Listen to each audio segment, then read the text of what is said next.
Hello friends, welcome to Vaigai suvai kitchen. இது அறுசுவைகளின் சங்கமம்.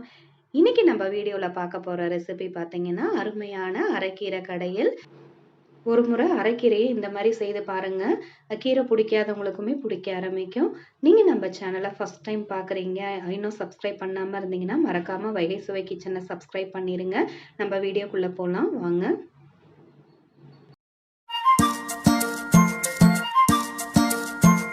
ஒரு கட்டு அரைக்கீரையை காம்பெல்லாம் எடுத்து க்ளீன் பண்ணி வச்சிருக்கேன்.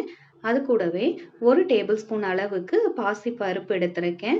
ஒரு 10 சின்ன வெங்காயம் எடுத்திருக்கேன். ஒரு மீடியம் சைஸ் தக்காளி, ஒரு 10 பல் பூண்டு எடுத்திருக்கேன். தாளிக்கிறதுக்கு கடுகு, உளுந்து 1 டீஸ்பூன் அளவுக்கு, காரத்துக்கு ஏற்ற பச்சை மிளகாய், தாளிக்கிறதுக்கு வரமிளகாய், 1 டீஸ்பூன் சீரகம். ஃபர்ஸ்ட் நம்ம அரைக்கீரையை தண்டு எல்லாம் எடுத்துட்டு நல்ல இலைகளா பார்த்து சுத்தம் பண்ணி எடுத்துக்கலாம். அது கூடவே 1 டீஸ்பூன் அளவுக்கு உப்பு, 1/2 டீஸ்பூன் அளவுக்கு மஞ்சள் தூள் சேர்த்து இதை நல்லா கழுவி ஒரு 3 முறை நல்லா கழுவி அந்த தண்ணியை வடிகட்டி எடுத்துக்கோங்க. அதுக்கப்புறமா பாத்திரத்தை அடுப்புல வச்சுக்கோங்க. நான் இன்னைக்கு மண் சட்டி தான் யூஸ் பண்றேன். இந்த மண் சட்டியில கடையும் போது நல்லா இருக்கும். 1 கப் அளவுக்கு தண்ணி ஊத்திட்டு அதுல ஒரு 4-5 சின்ன வெங்காயம் சேர்த்துக்கலாம். இங்க பாசி பருப்பை நான் கழுவி வச்சிருக்கேன். நம்ம அதையும் சேர்த்துக்கலாம். நீங்க பாசி பருப்பு கொஞ்சம் சீக்கிரம் வேகணும்னு நினைச்சீங்கன்னா அதை ஒரு 10ல இருந்து 15 நிமிஷம் வரைக்கும் நீங்க ஊற வச்சிருங்க.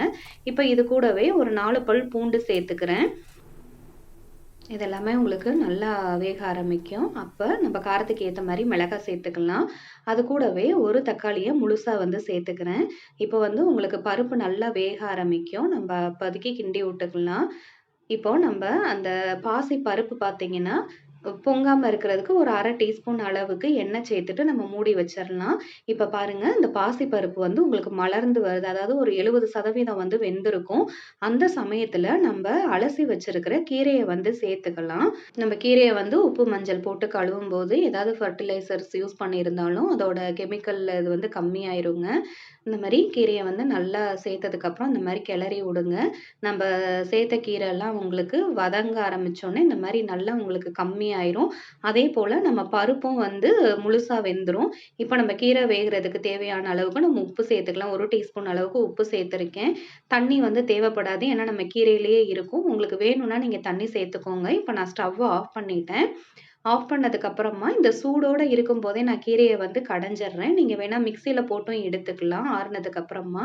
இது ஒரு 10 நிமிஷம் கடைஞ்சோன்னா இந்த மாதிரி உங்களுக்கு கீரை நல்லா மசிஞ்சு வந்துரும். பருப்பு மத்து போட்டு கடையும் போது ரொம்ப அருமையா இருக்குங்க. இப்போ நம்ம தாளிக்க போறோம். 2 டீஸ்பூன் அளவுக்கு நான் இங்க நல்லெண்ணெய் சேர்த்துக்கிறேன். இந்த நல்லெண்ணெய் சூடானதுக்கு அப்புறமா 1 டீஸ்பூன் அளவுக்கு கடுகு, உளுந்து 2யும் சேர்த்துக்கிறேன். அது நல்லா பொரிய ஆரம்பிக்கும் போது 1 டீஸ்பூன் அளவுக்கு சீரகம் சேர்த்துக்கிறேன். 1 கொத்து கருவேப்பிலை சேர்த்துக்கிறேன். மீதம் இருக்கிற பூண்டை நல்லா பொடிசா நறுக்கி வச்சிருக்கேன். அதையும் சேர்த்துக்கிறேன். அதோட ஃப்ளேவர் நல்லா இருக்கும். நீங்க தட்டி போட்டீங்கன்னா இன்னும் அருமையா இருக்கும். இப்போ வரமிளகாய் சேர்த்துக்கிறேன். வரமிளகாய் நல்லா பொரியும் போது நம்ம மீதம் இருக்க சின்ன வெங்காயத்தை இந்த மாதிரி நறுக்கி சேர்த்துக்கலாம். சின்ன வெங்காயம் சேர்த்து செய்யும் போது ரொம்ப ரொம்ப சுவையா இருக்குங்க. நம்ம சின்ன வெங்காயத்துக்கு பதிலா ஒரு பெரிய வெங்காயமும் சேர்த்துக்கலாம். 1/2 டீஸ்பூன் அளவுக்கு நான் இங்க பெருங்காயம் சேர்த்துக்கிறேன். இந்த பெருங்காயத்தோட பச்சை வாசனை போற வரைக்கும் இந்த மாதிரி நல்லா கலந்து விட்டுருங்க. இப்போ நம்ம தாளிப்பு ரெடி ஆயிருச்சு. இதை நம்ம கீரையில சேர்த்துக்க போறோம். இந்த மாதிரி சின்ன வெங்காயம், பூண்டு, பெருங்காயம் எல்லாம் சேர்த்து பண்ணும்போது கீரை மசியல் ரொம்பவே சூப்பரா இருக்குங்க. ஒரு நல்ல சூடான சாதத்தோட நீங்க இந்த கீரையை போட்டு 1 டீஸ்பூன் அளவுக்கு நெய் சேர்த்து சாப்பிட்டீங்கன்னா கீரையே பிடிக்காதுன்னு சொல்றவங்க கூட சாப்பிடுவாங்க. நீங்க இந்த ரெசிபியை ட்ரை பண்ணி பாருங்க. நீங்க நம்ம சேனலை மறக்காம சப்ஸ்கிரைப் பண்ணிக்கோங்க. கூடவே இருக்க பெல் ஐக்கானை கிளிக் பண்ணிக்கோங்க.